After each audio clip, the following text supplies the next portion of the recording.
It's time for Access the Experts from the University of Nebraska at Omaha with your host, Brandon Axamit. Hello and welcome to another edition of Access the Experts on News Channel Nebraska, where every Tuesday and Thursday, University of Nebraska at Omaha faculty members answer today's questions facing our state. Now today we have the pleasure of hearing from Dr. Emily Wright, who is a professor for UNO's School of Criminology and Criminal Justice. And today's question has to do with domestic violence, as October is National Domestic Violence Awareness Month. So Emily, today's question is, what are the signs someone might be the victim of domestic violence? Thank you, Brandon. There are several indicators that someone might be experiencing domestic violence in their relationship. They may become more vulnerable, they may become more isolated, or they may have a general change in behavior as they experience the abuse. So for instance, the victim may quit their job and become more financially dependent on their partner. And sometimes this is by design from the partner. They may stop hanging out with their friends and family as much. They may stop communicating with them as often as they used to. And they may just in general withdraw into the relationship more and more. Or they may become more secretive, more defensive, and potentially even more scared, especially when they talk about the relationship.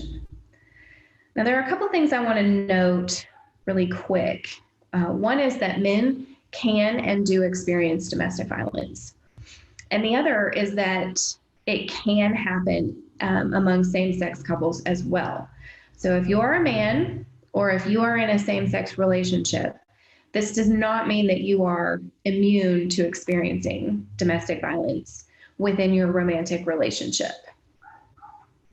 If you know someone who's being abused in a relationship, you can try to get them in contact with a victim service agency or an advocacy group like the WCA in Omaha or the Nebraska Coalition to End Sexual and Domestic Violence. Now, from their websites, you can access more information about their services, but in general, these professionals can help develop safety plans for the victim, or they can help the victim get protection orders in the event that they want to leave the relationship.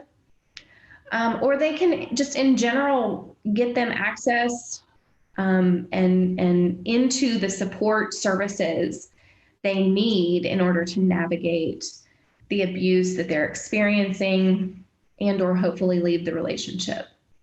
Thank you so much for letting me talk about this important topic.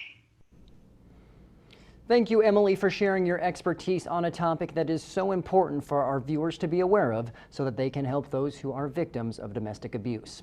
For our viewers at home, do not forget that Access the Experts airs every Tuesday and Thursday at 6:46 a.m. and p.m. only on News Channel Nebraska. On our next edition of Access the Experts on a Tuesday, we will talk with Dr. Christopher Kelly about how to stay connected with elderly family members during the pandemic. Lastly, if you have a question you want answered, go to newschannelnebraska.com and click on the Access the Experts link to submit a question. It may just be answered by a UNO expert on an upcoming edition. I'm Brandon Axamit. We'll see you next time.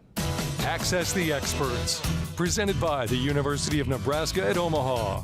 If you have questions, submit them on our website. Then join us every Tuesday and Thursdays at 6:46 a.m. and p.m. while we answer your questions.